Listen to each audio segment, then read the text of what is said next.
Tusind tak, Britta. Hej alle sammen. Jeg hedder som sagt Sten Rosenqvist, og jeg er formand for SAND i Hjemløses Landsorganisation, og jeg er bestyrelsesmedlem i Hus Forbi.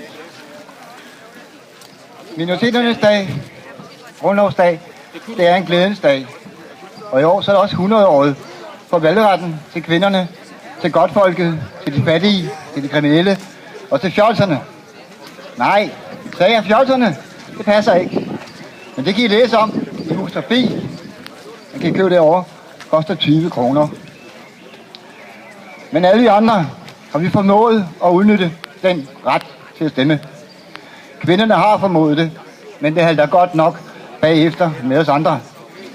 Må det skulle være fordi, at vi føler os overhørt, eller måske udstødt, fordi vi ikke lige er sådan, som man forventer, at man skal være. Og de unge mennesker, dem svigter man også nu. Sådan så det er slet ikke sikkert, at de overhovedet gider, magter og orker at gå op og stemme til det kommende folketingsvalg. Og hvad skal det så ende med?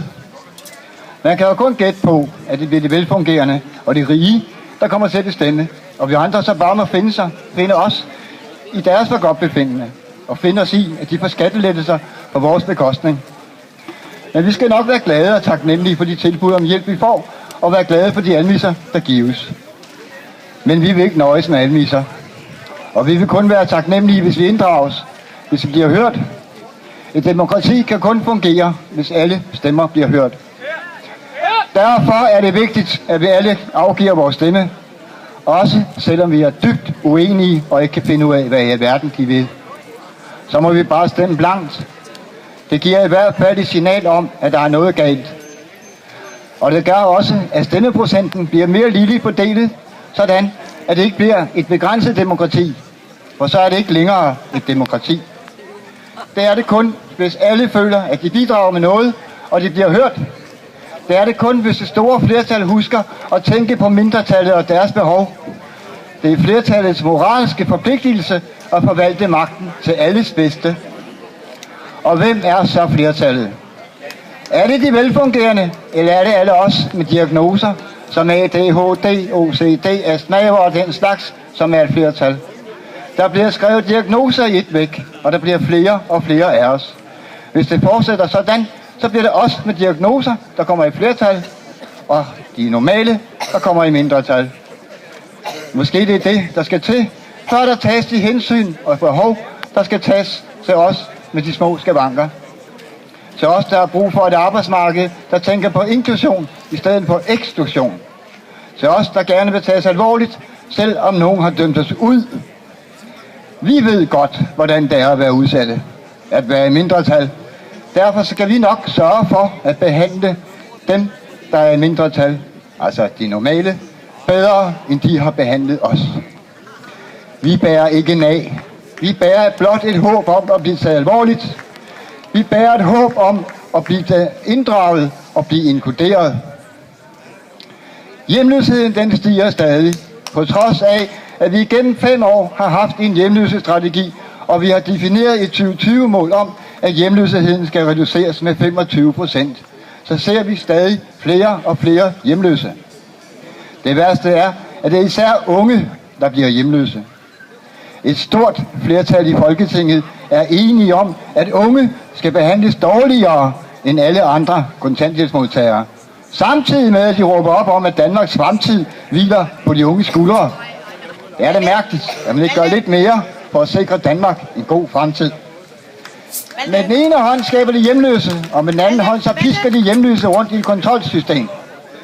Det er utroligt, at man ikke kan indse, at man ikke får andet end forvirrede unge mennesker med stor mistillid til systemet ud af det. Her på det seneste har vi oplevet, at kommunerne giver bøder til hjemløse for at være hjemløse. Ja, bevares. Man er da forpligtet til at registrere sit faste opholdssted til folkeregisteret. Men hvis man nu ikke lige har nogen bolig, og har alt muligt andet at tænke på, og tænker, at det kan sgu da være lige meget, og man oplyser dem om, at man bor på den ene bænk eller den anden bænk, ja, så får man fandme bøder for det. Kunne vores kommuner ikke bruge noget af den opmærksomhed på at skaffe en bolig i stedet for? Det ville være noget mere konstruktivt.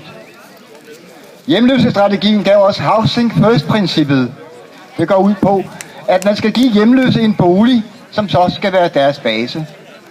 De problemer, man så har brug for hjælp til, de kan så løses i trygge rammer. Problemet er bare, at der ikke er billige boliger nok. Og hvis man endelig er så heldig at få en bolig, så får man ikke støtte nok til at få et godt liv i den. Igen er det især de unge med de nedsatte ydelser, der er taberne. Og det er heller ikke i orden, at der står 80.000 på en venteliste til en ungdomsbolig. Hvis ikke man vil sætte kontanthjælpen op, så må man sætte huslejen ned.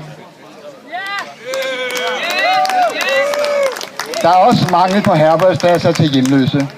Kommunerne har ifølge loven en forpligtelse til at sørge for, at der er pladser nok til at dække behovet.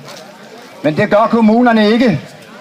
De synes, der er pladser nok, når de har brugt de penge, som de synes, at de skal bruge på det område. Hvis vi andre får tolket loven på den måde, så vil vi simpelthen blive sat i spillet. Men sådan må vi ikke tænke. Vi skal være glade, hvis vi får lov til at komme ind på et herberg. Også selvom loven også siger, at vi har mulighed for at få indflydelse på stedet, så skal vi altså ikke råbe alt for højt op om vores demokratiske rettigheder, og så bliver vi simpelthen bare smidt ud. For nylig blev muligheden for at klage over en uretfærdig udsmidning taget fra os. Vi kan ikke længere få prøvet en afgørelse om udsmidning nogen steder. I en retsstat og et demokrati er det ellers en vigtig ret at kunne prøve en afgørelse ved en uvildig og uafhængig instans. Det står sløjt til i Bananrepublikken Danmark. Heldigvis så gælder det ikke bare for os. Det gælder også for boligejerne. Jeg kan kun opfordre til, at boligejere og hjemløse danner fælles front mod alle tiltag, der undergraver demokratiet og tilliden til myndighederne. Det må da siges at være en bred front. Og så kan vi stadig kun sige, som vi har sagt så mange gange før, at der skal tænkes anderledes, og socialpolitikken skal have en grundig omlægning, så de penge, der bliver afsat, kan gøre gavn, i stedet for at skabe flere savn.